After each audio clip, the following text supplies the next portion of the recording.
Hello and welcome back to Dead by Daylight to all you beautiful people out there, and today I'm going to be doing a guide based on Skull Merchant. Skull Merchant is a new killer that came of Dead by Daylight's latest chapter, and the thing about this guide that I know a lot of you guys are going to appreciate, it is completely beginner friendly, it's budget friendly, and it's completely free to play. All of the perks I'm running, these 3 perks every single killer has, they're universal, and I have one perk which is not universal, but Skull Merchant already comes with the perk, and the add-ons are extremely cheap. And yeah, let's get into it real quick. So I'm going to be discussing, first I'm going to be discussing the perks, the add-ons, and then I'm going to be discussing my main 2 strategies that you can pretty much, these strategies that I do are so versatile how you can use them, and the approach is a really great stepping stone, I think, if you want to get good with this killer. The strategies I'm going to show you guys for the beginner build, I actually use in high MMR when I play this killer. So yeah, let's get right to the perks. First and foremost, we have Fearmonger. So this is when a survivor taps a generator, or when they start working on it, they become blindness and exhausted infinitely until they let go of the generator, and that will persist for another 5 seconds. What exhausted does is that it prevents survivors from using their exhaust perks. If you're new to the game or newer Skull Merchant, the game is going to put you into an MMR where you're going to be going against survivors who are also either new or they just don't play survivor that much, so the game is going to pull you into them. The most common exhaustion perks that I see is going to be Dead Hard. This perk comes from David. This makes it where if a survivor is injured, if they tap their active ability button, you see the survivor like jerk forward, and this means that they are activating their Dead Hard, and if you hit a survivor during that animation, they do not go down, they instead become deep wounded, so that it can pretty much give survivors a 3rd health state, and really good survivors can make this a pain for you. So it's good that a perk like this that beginner players have can completely nullify that. Another perk is Sprint Burst. Sprint Burst is a pretty good perk against this killer. You're going to see a lot of Megs run it when you're into the mediocre pool of MMR. Sprint Burst is that when survivors start sprinting for the first time after the perk has been activated, they run 50% quicker for 3 seconds.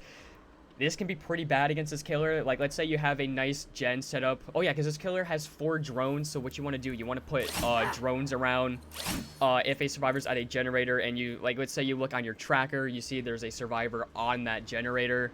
There's a chance where if you walk up to them, they can just sprint burst away, kind of wasting your time a lot. This perk completely nullifies that. There is perks like Life, where if survivors vault a window, they get another 50% speed boost, and for 3 seconds. And yeah, this perk completely nullifies that, like, you know, that paranoia that can be in the back of your head when it deals with exhaustion perks. And blindness. Blindness prevents survivors and killers. Killers can actually get blindness, but that is due to a survivor perk. Blindness makes it where you can't see the outlines of anything besides the outlines if they're white. For example, the killers like Pig, even Skull Merchant, have white outlines. Pig boxes are white outlined. This killer's drones have a white outline sometimes, and that does not affect blindness. Blindness affects pretty much every other color of aura reading. So another really popular universal perk that you will see survivors usually run is going to be Kindred. This makes it when if you hook a survivor, the survivors that are running Kindred, or if you actually hooked the Kindred survivor, they can see each other as a yellow aura. Fearmonger makes it where the survivors are doing, because here's the thing that's so good about Kindred, right, is survivors can work on generators. Seeing Kindred, they can see your aura, and they see other survivors knowing that, like, okay, this is kind of nice. I see the survivor going for the save. The killer is going a completely opposite direction where no one is at. I'm completely fine and dandy. But Fearmonger makes it where the survivors are blind, so they don't have any of that info, and that can make it really rough on the survivors end, where it's like, okay, so should I let go of this gen, go for the save? Oh, I don't see the killer. Are they coming towards me? I don't know. This perk literally is the Fearmonger for survivors. And then we have Jolt. This perk is a really good universal perk. This perk makes it when if you down a survivor with a basic attack, which is the only attack Skull Merchant can do, generators within 32 meters of you will explode and lose 8% of their progress and begin regressing the normal amount. This is just really good for how this killer is. This killer is really good at hit and running. This killer, eventually, if you get really good during chasing, this perk will benefit you a lot. We got Sloppy Butcher. This makes it where if you hit a survivor by a basic attack, again, basic attack is the only attack Skull Merchant can do. So this perk, again, a really good universal perk, makes it where if you do hit that survivor with the basic attack, they become mangled and hemorrhaged. Mangled makes it where it takes 25% longer to heal. Hemorrhage makes it where survivors bleed more. And if survivors are like healing, maybe with a medikit or with a teammate, if you disrupt them, their healing bar will regress all the way down. And this perk makes it where it regresses 25% quicker, so that's cool. And then we have Game of Foot. This is going to be a non-universal perk.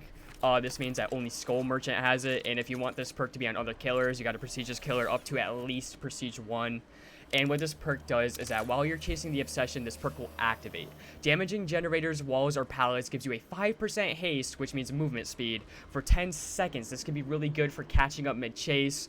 And the thing, if you don't know what obsession is, every single match has at least one obsession. If you want to know to discern which survivor is the obsession, if you look at the UI portraits of the survivors, the one with the huge dangly claws is the obsession, and this perk will actually activate a lot more than you think it will, because this perk actually flips the obsession around to whoever you are chasing, including initially. So the first survivor you hit that is not the obsession, pretty much, will basically become the obsession, so you can kind of actually follow up a second attack a lot easier in that regard with a 5% haste. Even if they throw down a pallet, pre-drop a pallet, all that, break it, you're 5% quicker. So this could actually result in a last hit to secure that down, so that could be really good. And then for the add-ons, okay, I'm gonna first explain the add-ons I recommend if you're completely low budget. I would switch this one out for this. These two add-ons, again, if you want to read them real quick, they make it where you can activate your drones a lot more. So the thing about this killer is that this killer has 4 drones. That's what her power is. And when you put a drone down, it releases this big radius. And if the survivors are inside the radius, you can press the active ability button on the killer to pull up like a tracker you're going to see in the video. And it will show the survivor's location. And if the survivor actually stays inside that big orange circle of a radius for too long, they could become exposed, which means that the survivors can be insta-downed on the next basic attack, regardless if they're healed or not. This can be really big. This can create a snowball immediately. The survivors could break apart. And these two add-ons, I don't think they're needed anymore because they're kind of redundant now together, but separately they're really good. This makes it decreases active drone cooldown by 10%. Every time you can use your tracker with the active ability button, like I said before, you can actually click and activate a drone. This is going to make that cooldown 10% quicker, so you can activate it more often. But I don't think this add-on is needed anymore. I think this yellow one is better. So what this yellow one is that it increases the duration of a drone's active mode by 10%. Because of the recent Skull Merchant buffs, this means that you can actually have 4 drones active at a time. It's also gonna feel like that. And if a survivor actually activates a drone, drones will eventually fall into sonar mode. And if a survivor goes okay, so a drone in sonar mode will quickly turn clockwise. And if a survivor runs into the clockwise this barrier, it will activate the drone. This makes it where no matter what, if you're on the game with activating drones like mid-chase when you're doing your undetectable shenanigans, you can have 4 drones active guaranteed throughout the entire match. This is big when even not only is this big early game, this is going to be massive late game where the survivors they could easily just brittle apart. And then we have Adaptive Lighting. This makes it increases the lingering duration of the undetectable status. Sorry, I almost threw up. By 20%. So this killer, when you go inside an active drone zone, wait 2 seconds, or while you're in there for 2 seconds, you become undetectable. This means your aura cannot be red. You don't have a red light in front of you on the killer's point of view, and you emit no heartbeat. This is really good at jumping people and maybe even securing a really good early or maybe even second hit to insta-down someone. Or put someone in the dying state while they're on a generator. And 20% longer means you can do this a lot efficiently. And this also goes with the strategy. Okay, so now on to the strategies of this killer, okay? So this killer, believe it or not, is not perk dependent or map dependent. But these two strategies are going to be based on the maps you're playing on and the perk loadout you have. I mean, I guess not necessarily the perk loadout. It's more on the maps. Okay, so let me go over the first strategy. So the first one is going to be the hybrid clock strategy. This is a strategy that I made where you're going to put okay, so imagine a clock, right? A circle of a clock So imagine the middle spot. This is going to be the middle generator, or if the generators are kind of clumped together and there's like a middle building, maybe that could be a killer shack or a main building, that is where your first drone is going to be. It's going to be in that middle, all right? And then your second drone is going to be the drone put at either the first or the generator you see that has the most progress thus far in the beginning of the match. This is going to be the hour hand part of the drone. And you're going to see how this is going to unfold in a second. And then the third drone is going to be at another generator where the last part of the team is. And this is going to be the minute hand.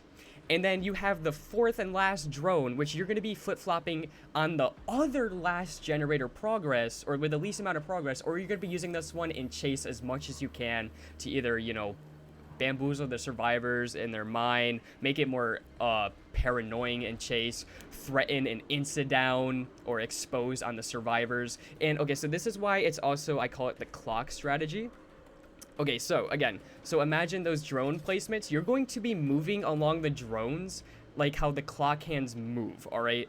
And the reason why the drone in the hour hand is called the hour hand is because this drone is going to be moved around the less. This killer, you can actually re-pick up your drones. And so the middle drone is going to stay there throughout the entire game regardless.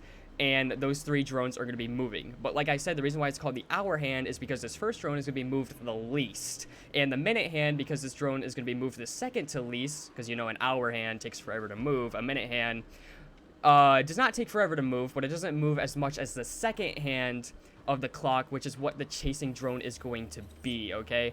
I'm sorry, this strategy is so hard to explain. I'm going to try to put like an image or something so it's a lot easier for you guys to understand. Okay, and then we have this second strategy that I call the Placebo Gen strategy. This is where, so how I see some people play this killer, do not play this killer like this. Don't look around for like the three gens that are closest proximity and put drones there. Do not do that.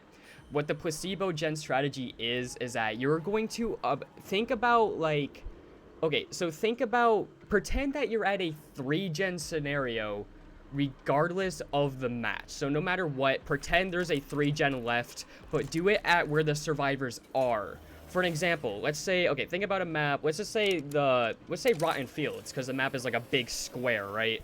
So let's say Killer Shack, because Killer Shack is in the middle. Let's say the survivors are on the north and east side of the map where there's 3 gens. You're going to 3-gen them. Even though if there's 5 gens left in the entire match, early when you just start out the game, 3-gen that spot where the survivors are at, and you're going to play around the north and east side of that part of the map. And let's say if all the gens are kind of regressed or the survivors are like, screw this, they're going to go to the south and west part of the map, you're going to call in all of your drones besides the one guarding the one with the most progress, and you're going to do a 3-gen now to the south and west side of the map, if that makes sense. Again, it's really hard to explain. I'm only going to play one match because I don't want this video to be insanely long because I know this explanation will be. Based on the map I get, I'm going to explain immediately what the strat I have in mind is what I'm going to do, and I hope you guys enjoy and got a nice, you know, taste of this. I know a lot of people are complaining about the chapter, and because of that, people like me, and I know other people are kind of the same, where they just want like a video, or they just want some guide that tells you just how to play this killer fun, strategic. Who cares if this killer is so disappointing? We just want to have fun with her, and that's why I'm creating this video. And I hope you guys enjoy, alright? And take care. We actually got the game map. Okay. So here's the thing about the game map, right? There could be a 2 middle gens. Okay, so this is going to be the middle gen, right? Should we? Yeah, I think this is perfect for the clock strategy. Yeah, so this is going to be the main generator, main drone. So this is never going to be sucked up by me. Like you see, you can do some pretty good hit and runs here. We have someone here. This is going to be the hour hand. So we're going to put this down, block the window. The obsession. This is actually really good. Maybe she'll pre-drop? Nope. She's in a corner right here. Oh yeah, she decided to run away. I don't hear anyone on the gen to my left. I don't know if she makes that. She might. Just got her last second. If you look on the portraits, Ace is getting eat up right now, and we're going to take advantage of that. So what's he doing? Okay, so here's the thing. He's hacking the drone, but here's the thing. I could just re-put that down immediately. If the drone turns white, that means it's ready to be active, and that's what you're going to want to do. You are dead. This guy is literally dead. And nice. And if he had sprint burst, he wouldn't even be able to activate it. Perfect. And if you see Skull Merchant lean like that, that means she just got the drone back from which the survivors hacked. You see that drone disappear? Survivors hacked that one. Perfect. The other person's on the ground. If someone's trying to pick them up, it's gonna take a little bit longer because of Sloppy Butcher. Put him on a hook right here. I didn't want to hook him over there because I would deactivate that drone. Nice. Someone's actually right here. So this is, as you can see, she has the claw trap on her. You can look on the portrait. You see the bright red thing there? Oh, it's so close. That's completely fine. I wanted to drop down here anyway. I was trying to make it multitasking for me, so I could just put this drone down right here. And we're going to go and try to pick the other person up, because they've been on the ground for a bit, surprisingly. Again, that appeared white, so we're going to activate it. We're undetectable right now. This person does not know we're right behind them. Now they do. What are they going to do? They're going to go for the save? They're pretty much running around this person on the hook. That she's hurting her team like this. Nice. We're not going to break it. We're going to immediately go after her. All right, nice. He tried to take the hit, so I wouldn't. Because the thing about when survivors, when they get unhooked, they have 10 seconds of endurance, which means that if I actually swung and hit him again, it actually would have hurt me more than it helped me. Okay, so we're gonna put this drone right here. This is gonna be the minute hand because I'm expecting to move that one pretty quickly, right? Okay. They're right below me. You see how there's an upside down triangle? That means they were right below me. I'm not gonna hook that guy recently because I literally just hooked him. Nice. She does make this, I think. Yeah. That's okay. We can get this right out of the way. This is a really good pallet. Just going. Beautiful. Any drone to activate? No. We got this person. Someone right down here.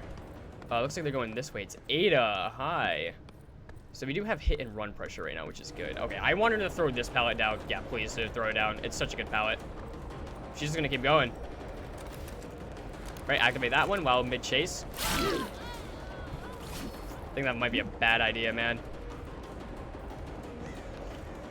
Do you like that? She's not gonna expect that. Nice. If she does not have Dead Hard, she should not make that. She had Dead Hard. She used it wrong, though. She used it insanely wrong. We're gonna activate this, so while the timer cooldown is up, we can just put her, or when we put her on the hook, her cooldown should be pretty much almost over. Boom, just like that. All right, someone up all the way over there. That's Nia. Her trap just ran out. Yeah, so the gen they did was actually in the corner. Someone's right here. Hey. Okay, this is going to be the new hour hand. We're gonna suck that one up. Put this one right here. New hour hand. There we go. Staying in a bit. Hey, you don't make it to this pallet unless it's really close. Nice. Immediately gone. We're gonna break it. A really good pallet, just right out of the way. Okay, that's this guy right here. He's running forward. All right, this drone can now be hacked. Right, follow this guy. Sounds like he's gonna keep going. This is a dead end. This is a dead end. Fake the red light. Nice. And this should be a hit. Even if he had Dead Hard, I don't think it would have worked because Fearmonger was still on this guy. All right, let's put him on the hook. All right. Oh, that would have been pretty good if there was a hook in that corner. This would, if I put a drone down, this guy, the survivors would always give me an idea if they were gonna be there. That hit Ace for like a little bit. Let's kick this and put a drone underneath that one. We're gonna make the drone we put underneath that one going to be the minute hand. There's someone up there, yeah. Okay. This guy hacked the drone. He hacked the one right up there. Okay, that's perfect. I think so, right? If I remember. We're gonna get undetectable for real quick. Yeah, he hacked the one right here. Undetectable, 20% longer. He's not gonna hear us come right here, right on top of him. Fearmonger, he can't Dead Hard or anything, and he's down. And Jolt is gonna knock this gen all the way down. We can put this guy in a hook. Yeah, right now I have insane pressure right now. I keep throwing curveball plays at him, where I keep hitting running, I keep committing. I keep using undetectable to flip-flop between my drones while using the middle one as the place, as the drone I'm gonna be going to. Okay, or coming from, I guess, would be the right thing to say. It looks like they hacked this one right here. Wait for us to lean in, which should happen right there. Put right there. Which one did I hit? So, Ada's right here. We know that. Everyone's over here. Yeah, everyone's over here. Okay, I was actually thinking about swinging for that. Nice, she's the obsession. If she throws the pallet, which is going to be right over there, or this one, we get 5% quicker. Let's see, hold on. All right, we're gonna get 5% quicker. She might actually get greedy and try to run to the other pallet. She did, actually. Yeah, and we go 5% quicker. We're gonna do a mind game right here. Go like that, and right there. Someone's instant mode. They're already injured, though. Swing around the corner. Yeah, see, we waited for the dead hard last time, so she's probably gonna expect us to wait for it this time, but I swung immediately. That's an interesting counter you could do to dead hard. Yo, what's up, Crow? Barrel. All right, activate that one. We can keep the middle one because they can easily trip that one. Triangle's pointing upwards, so they're on my level, or they were upwards, but now they're on my level. It's you, yeah. She keeps resetting the clock because she keeps running into active drones. All right, we're just gonna break this. She has nowhere to go. She just reset her claw trap, so if we really need to, I think I might consider it. I might just hit and run because we know where this girl is gonna be all the time. I heard the sound effect right over here, so this guy, yep, they're trying to heal. We're gonna go after Viterio now. Yeah, these guys are in danger. They're in danger. I have so much pressure right now. Activate that one. Because I think yeah, someone's going the left side of the round. This guy's instant downable, which is kind of funny. Go like that. Yeah, dude, he did have Dead Hard, so Fearmonger actually countered his Dead Hard earlier. That shows you that this perk, even if it looks like it's not doing anything, because here's the thing about this perk. Sometimes you don't even know if it is doing anything. We have a little bit quicker. You played that really good for a guy looping boxes around. Jolt is going to hit. Yeah, Jolt's going to hit quite a bit. Activate that one. They're not hacking anything. Ada ran into the thing again, right? So her claw drop should be active just to the point where we can see her for a split second more. Nia hacked a recent drone. They're down there, so they hacked that one most likely. Undetectable. We're going to get undetectable. Then we're going to drop down to this. Re-put this one down. Bam, bam. Activate this one because it's gonna go through the floor. This one's that drone's in a corner, which means they're going to activate that one real easily. Someone's right here. They're right here. Oh, nice. That was a really good stun. Wait. Oh yeah, dude, she initiated chase. So now we're 5% quicker. So now we can hit and run somewhere else. Yeah, someone's right here. Perfect. Beautiful. Nancy really, or that Nia looked like she really wanted our attention. That was a really dumb play. Hold on. Oh, no, I'm throwing. I'm doing really stupid shite right now. I wanted to do this. You're gonna have to run away. Dude, this guy is so scared from being hit by me. Ooh, I don't think it's gonna work. Okay, let's just put this down. We'll just hit him. I probably should have hit him normally. Okay, activate that one right there. This guy's in a corner. Hold on a second. You're in a corner? He's in a corner. Oh, I thought I insta-downed him. He doesn't really have anywhere to go. Someone else is insta-down. They're already injured, though. Yeah, I did a really blunder right there. See, here's the thing. This survivor knows that they're already injured, so lethality is not going to scare this guy anymore. So, yeah, he's just going to sit peacefully on that generator, which is actually perfectly fine. Here's the thing. We know this guy has Dead Hard, right? Fearmonger is going to let us... And now we know he's actually on that generator. Fearmonger is going to affect him. So he does not have Dead Hard on his side right now. You see him? He's running away. We're going to go like this. He went downstairs. Okay, so this guy does not have Dead Hard anymore. We can probably do a mind game here, maybe, right? Undetectable, appear right here. Go like that. Maybe. No, I don't think it's going to work. I think it's best if we break it on this side, though. Oh, but here's the thing. He probably has his Dead Hard back right now. Yeah, he probably does. Actually, let's put this one more right here so we can add a drone right over here. Oh, hey. All right, if you're going to do that, hold on. Let's see. We can put this right here. This guy's around the other side of the wall. I just heard him hit himself. Oh. Okay, hold on. Does he think we're going to follow? Nice. We got the pallet away from here earlier, though. Nice. Okay, we did kind of cut him off, but this guy actually knows. He's pretty good. All right, let's just break this. Okay. They're probably on this one right here. So we're going to call this one, make this more over here. We can't, actually. Okay. Someone actually... No, they're not over there. This person's right up here. That's completely fine. But here's the thing. The reason why I'm leaving that guy, because these guys... There's... Ada right here is the only one doing something. She's the only one doing something right now. I have all the other gens unblocked. Is there a pallet here? Yeah, there is. Oh, nice. You're gonna keep going? Disturb this guy from healing. There we go. Now it's gonna regress, like, all the way down. Where is she? Oh, she's right there. She's gonna keep going now, right? Yeah, that's a god pallet. So, oh, she's not even running it. Or is she gonna try to loop? No, she's gonna try to loop into this pallet. No, she won't be instant down right here. That's completely fine, though. You think this guy's trying to heal? Right now, they have no idea where I'm at. Nice. Okay, so this guy knows where I'm at. This person does not. Use the 20% longer undetectable to flip to this one. Just like that. Not on here. Okay. Okay, let's just give this a nice kick, then. Boom. Activate that. Nice. Okay. Yeah, see, this is the guy that's now only going to be doing generators. We won't be able to flip here undetectable, though. Okay, well, he has Fearmonger. He can't dead hard. Beautiful. Beautiful. But here's the problem. I don't think I can hook this guy anywhere unless I break this open. Yeah, I'm gonna have to break this open. I actually don't even know if there actually even is a hook over there. Nia's instant downable, but there's a lot of areas she can run to be to reset the timer. So she's got like 45 seconds left. Oh no, there's a hook right here. It's gonna deactivate this generator. That's fine, or this drone right here. So here's the thing: if survivors are exposed, you have no idea where they are unless they have a trap on them or if they just came out of contact with a thingy. These scratch marks are fresh over here.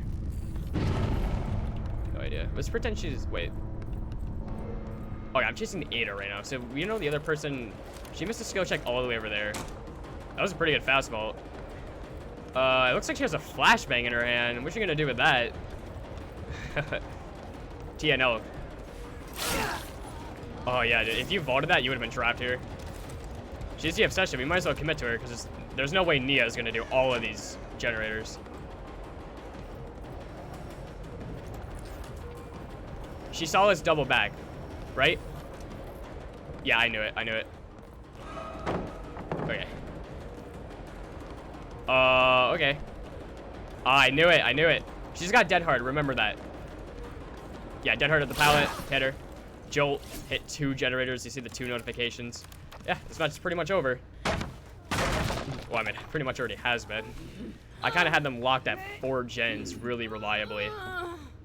Alright, put her here. There's no drones extremely close, so it's not going to block any of it. So she could be playing hatch game. So because of that, we're going to have 1 drone right over here guarding this exit. You can do this, too. I probably should have set that up a lot earlier. Okay. So the hatch on this map always spawns on the bottom floor. Okay, it's right here. So we gotta quickly go upstairs, activate that. Yeah, see, she's right over there. I think she actually gets that, though. No, it does not. She does not get it. She doesn't have a key either. She does not get it out. I knew she wouldn't be able to get it because it disappeared.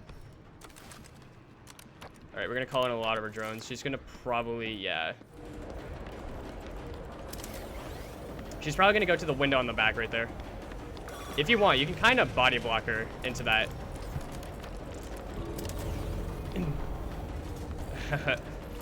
That's an easy hit. See, like, the survivors have to leave. Oh, yeah, she's just giving up. Alright, good, GG's, good gamers. Good gamers. Alright, and yeah, that's pretty quick, easy guide for you guys. I mean, I think it's kind of easy. Okay, so I think it's kind of, okay, it's kind of like the playstyle where it's like, it seems like it's a lot difficult to take in, but trust me, once you start, it's like driving, right? Like, when I was 16, I was, like, terrified of driving, but now that I drive, like, after I did it once, I'm like, hey, this is actually kind of easy and not as bad as I thought it was, and it's actually fun. And look, I can listen to Spotify while I do this, you know, it's amazing, it's so fun. And yeah, and I hope you guys enjoyed the video and see what perks they had and see what of our perks actually hindered in their way. So let's see. So we got Dead Hard, Dead Hard, Dead Hard. Again, like I said, most popular perks are going, or exhaustion perks are going to be Dead Hard. I countered 4 of them. Okay, so count in your head. How many times did I down this team when they were injured? And how many times did we see a dead hard in play? Alright, so I did slug, like, I think once or twice on the ground, and I got pretty much almost everyone dead on hook, so that's what, like, off the top of my head, 13 to 14 downs, and I think we only saw 3 dead hards, or maybe even 4, so, like, Fearmonger is a perk that's really hard to see if it's actually working or not, but 4 dead hards, and I was able to counter them pretty swiftly, you know? And Jolt for that nice gen pressure. Thing about the game map, it has, the gens are compact, not relatively, but they're compact for 32 meters. So it's like this can hit a lot. Sloppy Butcher, you saw Viterio healing out in plain sight. You saw a lot of survivors. All the time you hear the sound effect, that means they were healing, but I disrupted them in some way. Sloppy Butcher nullified. Like, look, this guy's got self-care. Viterio got I think there might have been a boon. This is a perk that makes it where everyone can self-heal. Sloppy Butcher makes it where it takes forever. And you saw Viterio healing back then on top of, like, the stairs, and I was able to disrupt. Like, who knows, maybe he was, like, all the way up to, like, 70% done because of how quickly the bar drops with Hemorrhage, and it's even quicker with this perk. It probably dropped all the way down to, like, 10%, so he had to sit there for another, like, 20 seconds to only get back up to 70%. Game of Foot actually helped us with that Nia chase from earlier, and when the Obsession switched earlier, it made us get that down quicker. Like, this build is so good. This killer is so versatile. This add-on helped for flip-flopping around with the undetectable. You know, that area where they would go up in the stairs and fall down in the poop bucket. That worked splendidly because of this add-on. This one made it where all the drones were active. You guys saw 3 to 4 drones were active, like, a lot of the time. And this actually makes this add-on even better. So, yeah, I hope you guys enjoyed. And I will see you in the next one, alright? And make sure to take care.